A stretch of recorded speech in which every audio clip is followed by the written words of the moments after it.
the only one. And who heads the exit plan team? It's Bongbong Marcos. Yeah. Mawalang yan.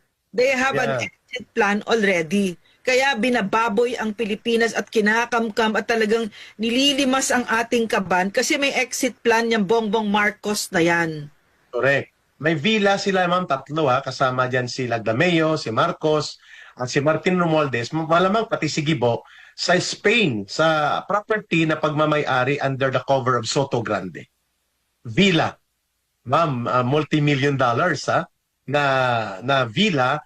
We don't believe na si Marcos wala doon, sila ni Lisa. Kasi, ano yun ma'am, 4 or 5 na villa na ang itinuturo po ng source natin ay si Martin Romualdez po nagpapacilitate tsaka sila Anton Lagdameo. So, agree. Ano po, European country ito So, malamang po, may exit plan sila na hindi sa Amerika kasi mahirapan sila.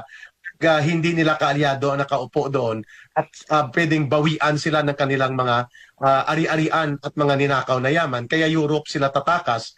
Mukhang si Gibo Teodoroy involved sa exit plan na ito at may iba pang mga cabinet officials na nasa ilalim ni Marcos na pasimple lang na may mga Maltese passport at citizenship. It's not the